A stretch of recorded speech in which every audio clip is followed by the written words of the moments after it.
Agusta Westland അഴിമതിയുമായി ബന്ധപ്പെട്ട് പുതിയ വെളിപ്പെടുത്തലുകൾ.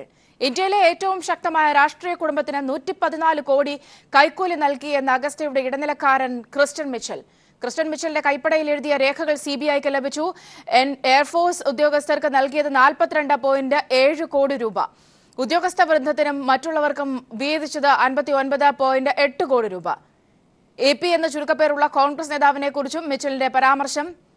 സന്തോഷ് ചേർന്നുണ്ട് വിവരങ്ങളുമായി. സന്തോഷ്, അന്നത്തെ പ്രധാനമന്ത്രി നേരിട്ടാണ് നിർദ്ദേശങ്ങൾ നൽകിയത് എന്നൊക്കെയുള്ള ഞെട്ടിപ്പിക്കുന്ന ചില വെളിപ്പെടുത്തലുകളിന് പിന്നാലെയാണ് ഇപ്പോൾ ഇങ്ങനെ ഏറ്റവും പുതിയ ചില വിവരങ്ങൾ കൂടി വരുന്നത്. എങ്ങനെയാണ് ഇപ്പോൾ വ്യക്തമാകുന്ന കാര്യങ്ങൾ?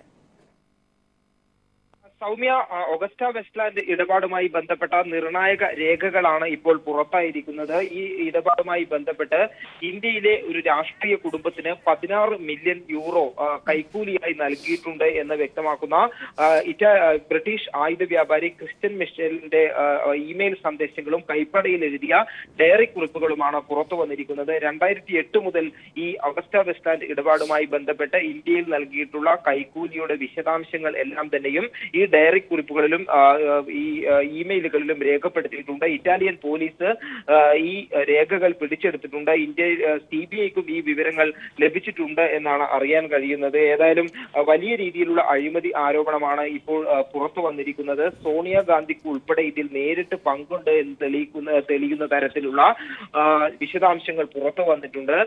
സോണിയാഗാന്ധിക്ക് ഈ ഓഗസ്റ്റ വെസ്റ്റ്ലാൻഡ് ഇടപാടിൽ അതീവ താല്പര്യമുണ്ടായിരുന്നു എന്നുള്ളത് ഇതിൽ വ്യക്തമാക്കുന്നു. അതോടൊപ്പം തന്നെ ഈ 16 മില്യൺ യൂറോ കൈക്കൂലിയായി നൽകിയത് ഇന്ത്യയിലെ AP ഫാമിലി എന്നാണ് രേഖപ്പെടുത്തിയിരിക്കുന്നത്. AP കുടുംബം എന്നാണ് രേഖപ്പെടുത്തിയിരിക്കുന്നത്. മറ്റ് പല സ്ഥലങ്ങളിലും ഈ വിശദാംശങ്ങളിൽ അഹമ്മദ് പട്ടേലിന്റെ പേരും പരാമർശിക്കുന്നുണ്ട്. അതുകൊണ്ട് തന്നെ അഹമ്മദ് പട്ടേലിനെ പരാമർശിച്ചതായിരിക്കാം എന്നുള്ള ഒരു വിലയിരുത്തലിലേക്കാണ് കാര്യങ്ങൾ നീങ്ങുന്നത്. ഇത് കൂടാതെ ഈ മറ്റ് കമ്പനി, അതായത് റഷ്യൻ കമ്പനികളെയും മറ്റ് കമ്പനികളെയും ഇതിൽ നിന്നും ഒഴിവാക്കുന്നതിനായി, ഈ ഇടപാടിൽ നിന്നും ഒഴിവാക്കുന്നതിനായും കൈക്കൂലി നൽകിയിട്ടുണ്ട്, കോഴ നൽകിയിട്ടുണ്ട് എന്നുള്ളതും ഇതിൽ രേഖപ്പെടുത്തിയിട്ടുണ്ട്. മറ്റ് പല സാങ്കേതിക കാരണങ്ങളും ചൂണ്ടിക്കാണിച്ചുകൊണ്ട് റഷ്യൻ കമ്പനികൾക്ക് കോൺട്രാക്ട് നിഷേധിക്കുകയും ചെയ്തിട്ടുണ്ട്. ഇതിനാവശ്യമായ കൈക്കൂലിയും നൽകിയിട്ടുണ്ട്. പല ഘട്ടങ്ങളിലായി 52 മില്യൺ യൂറോയാണ് ഇന്ത്യയിൽ ഈ അഗസ്റ്റ വെസ്റ്റ്ലാൻഡ് ഇടപാടുകൾക്കായി കൈക്കൂലിയായി നൽകേണ്ടി വന്നിട്ടുള്ളത് എന്നും ഈ ഡയറി കുറിപ്പുകളിലും ഇമെയിലുകളിലും വ്യക്തമാക്കിയിട്ടുണ്ട്. 2008 മുതൽ ഈ ക്രിസ്റ്റ്യൻ മിഷേലിനെ ഈ ആയുധ ഇടപാടിൽ ഇന്ത്യയുമായി ബന്ധപ്പെട്ട് ഈ ഹെലികോപ്റ്റർ ഇടപാടിൽ ഇടനിലക്കാരനായാണ് അഗസ്റ്റ വെസ്റ്റ്ലാൻഡിന്റെ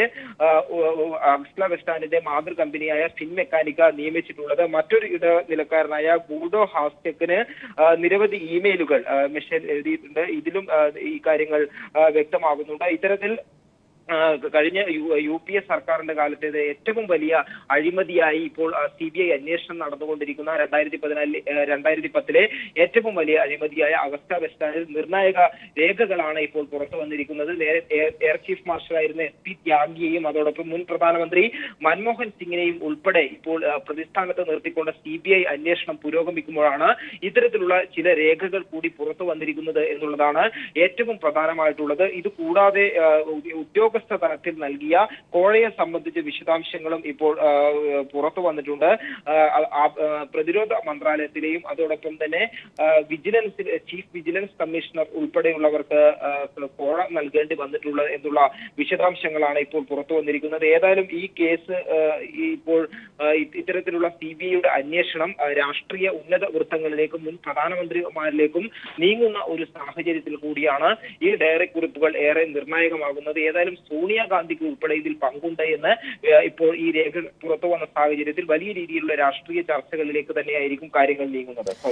സന്തോഷ്, SP ത്യാഗിയുടെ അറസ്റ്റ് ഉണ്ടായതിനു ശേഷം ഒരുപക്ഷെ അദ്ദേഹം സൂചിപ്പിച്ച ചില കാര്യങ്ങളുമുണ്ട്. പ്രത്യേകിച്ച് ഈ ഒരു കേസുമായി ബന്ധപ്പെട്ട് ആദ്യം മുതൽക്കേ തന്നെ പ്രധാനമന്ത്രിക്കായാലും അന്നത്തെ പ്രതിരോധ മന്ത്രിക്കായാലും അതിനും അപ്പുറത്തേക്ക് അന്നത്തെ ഭരണം പ്രധാനമായും കൈയാളിയിരുന്ന പ്രധാനമന്ത്രി, സ്വാഭാവികമായും എല്ലാവർക്കും അറിയാം ഈ വിഷയത്തിൽ ഒക്കെ തന്നെയും ഭരണകാര്യത്തിൽ എത്രത്തോളമാണ് സോണിയ അടക്കം ഇടപെട്ടിട്ടുള്ളത് എന്ന്. ഈ ഒരു സംശയം ആദ്യം മുതൽക്കേ തന്നെ അഗസ്റ്റ വെസ്റ്റ്ലാൻഡ് അഴിമതിയുമായി ബന്ധപ്പെട്ട കാര്യങ്ങൾ ഉയർന്നപ്പോൾ തന്നെ ആ ഘട്ടത്തിൽ തന്നെ ഉയർന്നിരുന്നു. യെസ്, ഞാൻ താങ്കളിലേക്ക് സന്തോഷിലേക്ക് എത്താം. ശ്രീ PV തോമസ്, നമ്മളൊപ്പം ടെലിഫോൺ ലൈനിൽ ചേരുന്നുണ്ട്. ശ്രീ പി വി തോമസ്, ഒരുപക്ഷെ കാര്യങ്ങൾ കൂടുതൽ മുറുകുകയാണ് ഇപ്പോൾ ഇങ്ങനെ ഒരു വെളിപ്പെടുത്തൽ കൂടി വരുന്ന ഒരു പശ്ചാത്തലത്തിൽ. കൃത്യമായി തന്നെ ആർക്കൊക്കെയാണ് പണം കൊടുത്തിട്ടുള്ളത്, എത്ര കോടി രൂപയാണ് നൽകിയിട്ടുള്ളത് എന്നത് അടക്കമുള്ള രേഖകളാണ് ഇപ്പോൾ CBIക്ക് ലഭിച്ചിട്ടുള്ളത്. ശ്രീ പി വി തോമസ്, ഇത് അഗസ്റ്റ വെസ്റ്റ്ലാൻഡ് എന്ന് പറയുന്നത്, കുംഭകോണം എന്ന് പറയുന്നത് ഇന്ത്യയുടെ പ്രതിരോധ സേനകളുടെ ചരിത്രത്തിൽ ഏറ്റവും വലിയൊരു അഴിമതി കേസാണിത്. ആദ്യമായിട്ടാണ് ഒരു മുൻ എയർ ചീഫിനെ അല്ലെങ്കിൽ സേനാധികാരിയെ അറസ്റ്റ് ചെയ്യുന്നത്. CBI അറസ്റ്റ് ചെയ്ത് കസ്റ്റഡിയിൽ വെച്ച് ചോദ്യം ചെയ്യുന്നത്. ഇപ്പോൾ വന്നിരിക്കുന്ന ക്രിസ്ത്യൻ മിഷേലിന്റെ ഇപ്പോഴത്തെ വെളിപ്പെടുത്തലുകൾ തീർച്ചയായിട്ടും വളരെയധികം ക്ഷോഭജനകമാണ്, വളരെയധികം ഡാമേജിംഗ് ആണ്. അത് ഉദ്യോഗസ്ഥന്മാരെ മാത്രമല്ല കോൺഗ്രസ് പാർട്ടിയെയും, അതുപോലെ തന്നെ അറസ്റ്റ് ചെയ്യപ്പെട്ട സേനാധികാരി പറയുകയുണ്ടായി അദ്ദേഹത്തിന്റെ സ്വന്തമായിട്ടുള്ള തീരുമാനമല്ല, ഇത് കളക്റ്റീവ് ഡിസിഷനാണ്, PMOയുടെ ഹാൻഡും പറയുന്നുണ്ട്. അപ്പോൾ PMOയുടെ ഹാൻഡിൽ എന്ന് വരുമ്പോൾ സംശയം നീളുന്നത് പ്രധാനമന്ത്രി മൻമോഹൻ സിംഗ് നേരിട്ട് ഇടപെട്ടിട്ടില്ലെങ്കിൽ പോലും അദ്ദേഹത്തിന്റെ PMOയും സംശയത്തിന്റെ നിഴലിലാണ്. ആ കാലത്തുണ്ടായിരുന്ന ഓഫീസേഴ്സ് എല്ലാം ആണ്. അതുപോലെ തന്നെ ഒരു പൊളിറ്റിക്കൽ ഫാമിലിക്ക് കൊടുത്തിട്ടുണ്ട് എന്ന് പറയുന്നത് ഏറ്റവും ആശ്ചര്യകരമാണ്. അത് ബോഫേഴ്സിന് ശേഷം ഇതാ വീണ്ടും ഒരു വലിയൊരു കുംഭകോണം പുറപ്പെടുകയാണ്. അപ്പോൾ അങ്ങനെയുള്ള ഒരു സാഹചര്യത്തില് തീർച്ചയായിട്ടും രാഷ്ട്രീയമായിട്ട് വളരെയധികം സ്ഫോടനാത്മകമായ സിറ്റുവേഷനിലേക്കായിരിക്കും നയിക്കുക. ഒരുപക്ഷെ ഇപ്പോഴത്തെ ഈ ഒരു സാഹചര്യത്തിൽ നിന്നും, അതായത് ഇപ്പോൾ മൻമോഹൻ സിംഗിനെ അടക്കം പ്രതി ചേർത്തുകൊണ്ടുള്ള അന്വേഷണം മുന്നോട്ട് പോയിക്കൊണ്ടിരിക്കുകയാണ്. സ്വാഭാവികമായും CP ത്യാഗി ചില നിർണായകമായ വിവരങ്ങളൊക്കെ വെളിപ്പെടുത്തിയിട്ടുണ്ട്. അത് അന്നത്തെ പ്രധാനമന്ത്രിയിലേക്ക് കേന്ദ്രീകരിക്കുന്നതാണ്. പക്ഷെ അവിടെയല്ല ഈ വിഷയങ്ങൾ ഒതുങ്ങുന്നത് എന്നുള്ളതാണ്. മറ്റൊരു വലിയ ഒരു രാഷ്ട്രീയ ഫാമിലിക്കാണ് ഈ 114 കോടി നൽകിയത് എന്ന് പറയുമ്പോൾ അന്നത്തെ പ്രതിരോധ ഇടപാടുകളിൽ ഇപ്പോൾ അഗസ്റ്റ വെസ്റ്റ്ലാൻഡ് മാത്രമല്ല, ഈ ഒരു കമ്പനിയുമായി ബന്ധപ്പെട്ട കാര്യങ്ങളിൽ മാത്രമല്ല, പ്രതിരോധ മേഖലയിലെ ഇത്തരം കാര്യങ്ങളിലെല്ലാം തന്നെ സോണിയ കുടുംബത്തിനുണ്ടായിരുന്ന ഒരു ഇടപെടലുകളും അതുമായി ബന്ധപ്പെട്ട കാര്യങ്ങളുമല്ലേ ഒരുപക്ഷെ അങ്ങനെ കൂടിയല്ലേ വെളിപ്പെടാൻ പോകുന്നത്? അതെ, തീർച്ചയായിട്ടും. അതാണ് ഞാൻ പറഞ്ഞത്, വളരെ ഏറ്റവും ഗൗരവകരമായിട്ടുള്ള ഒരു ആരോപണമാണ് വന്നിരിക്കുന്നത്. ഈ ക്രിസ്ത്യൻ മിഷനിൽ നമുക്ക് എങ്ങനെ വിശ്വസിക്കാം? അദ്ദേഹം എഴുതി കൈപ്പടകൊണ്ട് എഴുതുക എന്നൊക്കെ പറയുന്നു, അതിലാണ് വന്നിരിക്കുന്നതെന്നും പറയുന്നു. അപ്പോൾ അദ്ദേഹത്തെ വിശ്വസിക്കാമെങ്കിൽ, അത് ശരിയാണെങ്കിൽ തീർച്ചയായിട്ടും ഈ രാഷ്ട്രീയ പൊളിറ്റിക്കൽ ഫാമിലി ഇതിന് ഉത്തരം പറയേണ്ടതായിട്ട് വരും. അതുപോലെ തന്നെ PMOയുടെ കാര്യം നമുക്ക് നേരത്തെ തന്നെ അറിയാം. PMOയെ കുറിച്ച് ത്യാഗി തന്നെയാണ് പറഞ്ഞിരിക്കുന്നത്, air marshal retired air marshal Tyagi തന്നെയാണ് പറഞ്ഞിരിക്കുന്നത്. അപ്പോൾ ഈ കാര്യങ്ങളെല്ലാം വരുന്നു. അപ്പോൾ നമ്മൾ ഇതിന്റെ രാഷ്ട്രീയ സാഹചര്യം കൂടി നമ്മൾ നോക്കണം. ഇപ്പോൾ രാജ്യം ഒരു ഡിമോണിറ്റൈസേഷന്റെ ചുഴിയിൽ നിൽക്കുകയാണ്. അതുപോലെ തന്നെ രാഹുൽ ഗാന്ധി പറയുന്നു അദ്ദേഹത്തിന്റെ എന്തെല്ലാമോ തെളിവുകളുണ്ട്, അദ്ദേഹം ഭൂകമ്പം ഉണ്ടാക്കുമെന്ന് പറയുന്നു. അദ്ദേഹം വെളിപ്പെടുത്തി കഴിഞ്ഞാൽ അദ്ദേഹത്തിന് പാർലമെന്റിലെല്ലാം വെക്കണമെന്ന് പറയുന്നു. ഇങ്ങനെയുള്ള ഒരു സാഹചര്യത്തില് എന്താണ് ഇതിന്റെയൊക്കെ ഉള്ളിലുള്ള ലക്ഷ്യം എന്നുള്ള കാര്യം നമുക്കറിയാൻ പാടില്ല. ഏതായാലും മുഖവിലയ്ക്ക് എടുക്കുകയാണെങ്കിൽ തീർച്ചയായിട്ടും ക്രിസ്ത്യൻ മിഷേലിന്റെ ഈ ആരോപണങ്ങൾ വളരെ ഗൗരവമേറിയതാണ്. അത് ഈ പൊളിറ്റിക്കൽ ഫാമിലിയെയും അതുപോലെ തന്നെ PMOയെയും അതുപോലെ തന്നെ ബാക്കിയുള്ള ബ്യൂറോക്രാറ്റ്സിനെയും ത്യാഗിയെ ഉൾപ്പെടെ എല്ലാവരെയും പ്രതിക്കൂട്ടിൽ അവിടെ ഒരു സംശയം കൂടി ഇനി നിലനിൽക്കുന്നത്. 2013 ഇങ്ങനെ ഒരു ആരോപണം ഉയരുന്നു. അന്നത്തെ പ്രതിരോധ മന്ത്രിയായിരുന്ന ആന്റണി തന്നെയാണ് ഇങ്ങനെ ഒരു CBI അന്വേഷണത്തിലേക്ക് ഉത്തരവിടുന്നത്. പക്ഷെ സ്വാഭാവികമായും അദ്ദേഹം കൂടി ഇതിന്റെ സംശയത്തിന്റെ നിലയിലേക്ക് കൂടുതലായി വരികയല്ലേ? അദ്ദേഹത്തിന് തീർച്ചയായിട്ടും ഉത്തരമുണ്ടല്ലോ. ഡിഫൻസ് മിനിസ്റ്റർ എന്ന നിലയിൽ അദ്ദേഹത്തിന്റെ സമയത്ത് നടന്നതാണ്, അദ്ദേഹത്തിന്റെ കീഴിൽ നടന്ന മന്ത്രിസഭയിൽ നടന്ന കാര്യമാണ്. അപ്പോൾ അദ്ദേഹത്തിന് പരിപൂർണമായിട്ടും കൈകാര്യം പറ്റില്ല. പക്ഷെ ആന്റണി ആരും സംശയിക്കുമെന്ന് എനിക്ക് തോന്നുന്നില്ല. പക്ഷെ അങ്ങനെയാണെങ്കിൽ തന്നെയും ആന്റണിയുടെ നിലപാട് വ്യക്തമാക്കുകയും അതുപോലെ തന്നെ എന്താണ് സംഭവിച്ചതെന്ന് പറയുകയും ചെയ്യണം. ഇത് ഈ ത്യാഗി പറയുന്ന പോലെ തന്നെ ഒരു വ്യക്തിയുടെ തീരുമാനമല്ല, ത്യാഗിയുടെ മാത്രം തീരുമാനമായിരിക്കില്ല. ഇതിനൊരു കളക്റ്റീവ് ഡിസിഷനാണിത്. PMOയും ഡിഫൻസ് മിനിസ്റ്റർ എല്ലാം ഉൾപ്പെട്ടിട്ടുണ്ടാവും. വളരെ നന്ദി ശ്രീ PV തോമസ് ഈ അവസരത്തിൽ ഞങ്ങളോട് പ്രതികരിച്ചതിന്. ശ്രീ A സമ്പത്ത് MP നമ്മോടൊപ്പം ടെലിഫോൺ ലൈൻ ചേരുന്നത്. Shri A Sampath, Agusta Westland അഴിമതിയുമായി ബന്ധപ്പെട്ട ഒരുപക്ഷെ CP ത്യാഗിയൊക്കെ വെളിപ്പെടുത്തിയതിന് അപ്പുറത്തേക്ക് കാര്യങ്ങൾ ഉണ്ട് എന്ന് നേരത്തെ തന്നെ വ്യക്തമായിരുന്ന കാര്യങ്ങളാണ്. ഒരുപക്ഷെ ഈ കരാറുമായി ബന്ധപ്പെട്ട കാര്യങ്ങളൊക്കെ പല സൂചനകളും പല ഘട്ടങ്ങളിലും ഒക്കെ നൽകിയിരുന്നു. അതിന്റെ ഏറ്റവും പുതിയ വെളിപ്പെടുത്തലായി വേണം ഇപ്പോൾ ഈ ക്രിസ്ത്യൻ മിഷേലിന്റെ ഈ ഒരു അദ്ദേഹം തന്നെ എഴുതിയ അദ്ദേഹത്തിന്റെ കൈപ്പടയിലുള്ള ഈ ഒരു രേഖകളെ വ്യക്തമാക്കാൻ. കാരണം രാജ്യത്തെ ഏറ്റവും വലിയ രാഷ്ട്രീയ കുടുംബത്തിന് 114 കോടി നൽകി എന്നതടക്കം, ആർക്കൊക്കെ എന്തൊക്കെ നൽകി എന്നതടക്കമുള്ള അദ്ദേഹത്തിന്റെ കൈപ്പടയിലുള്ള എഴുത്തുകളാണ് അല്ലെങ്കിൽ രേഖകളാണ് ഇപ്പോൾ CBIക്ക് ലഭിച്ചിരിക്കുന്നത്. ശ്രീ സമ്പത്ത്, ഇവിടെ ഒരു കാര്യം മനസ്സിലാക്കാനുള്ളത്, ലോകത്തിൽ ഏറ്റവും കൂടുതൽ ആയുധങ്ങൾ വിദേശ രാജ്യങ്ങളിൽ നിന്ന് ഇറക്കുമതി ചെയ്യുന്ന ഒരു രാഷ്ട്രമാണ് ഇന്ത്യ.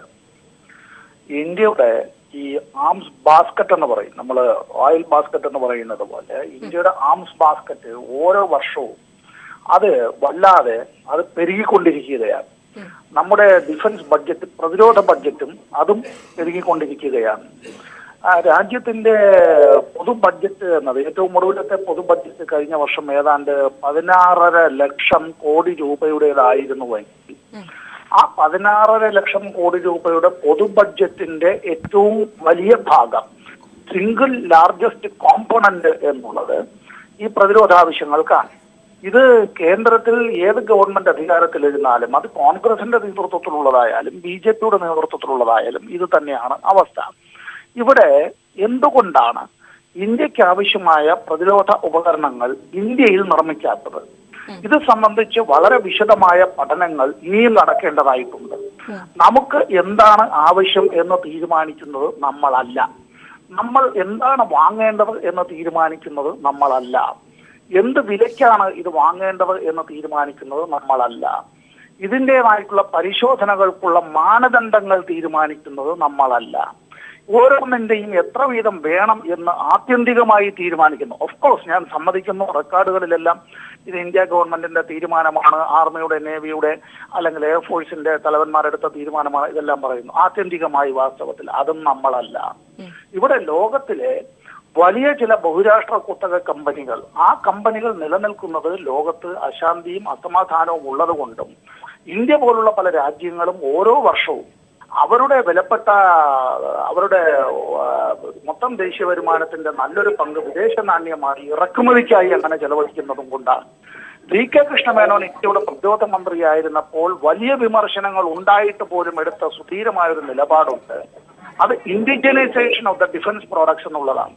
അന്ന് മുതൽ കേൾക്കുന്നതാണ്, എന്തിനാണ് നമ്മളിതെല്ലാം ഇവിടെ ഇങ്ങനെ ഗവേഷണം നടത്തുന്നത്, പഠനം നടത്തുന്നത്, നമ്മൾ എന്തിനാണ് ഉത്പാദിപ്പിക്കുന്നത്?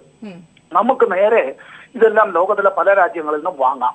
1996 മുതൽ 2 കൊല്ലക്കാലം തുടർച്ചയായി അന്നത്തെ 11ാമത് ലോക്സഭയിലെ പ്രതിരോധ സ്റ്റാൻഡിംഗ് കമ്മിറ്റിയിലെ അംഗമായിരുന്ന ഒരു പാർലമെന്റ് അംഗം എന്നുള്ള നിലയിൽ ഞാൻ ആധികാരികമായി പറയുകയാണ്, ഇന്ത്യയിൽ തന്നെ നമുക്ക് ഉൽപ്പാദിപ്പിക്കാൻ കഴിയുന്നതായിട്ടുള്ള പ്രതിരോധ ഉപകരണങ്ങൾ സമയബന്ധിതമായി ഉൽപ്പാദിപ്പിക്കാതിരിക്കാനും പകരം വിദേശ രാഷ്ട്രങ്ങളിൽ നിന്ന് കമ്മീഷനോടുകൂടി, കിക്ക് ബാക്കോടുകൂടി, കള്ളപ്പണം ഈ വിധത്തിൽ വ്യാപരിക്കുന്നതിന് വേണ്ടി, ഇറക്കുമതികൾ നടത്തുന്നതിന് വേണ്ടി അന്തർദേശീയ ബഹുരാഷ്ട്ര കുത്തകകളുടേതായിട്ടുള്ള ലോബിയിങ് വ്യാപകമായി ഇന്ത്യയിൽ നടക്കുന്നുണ്ട്.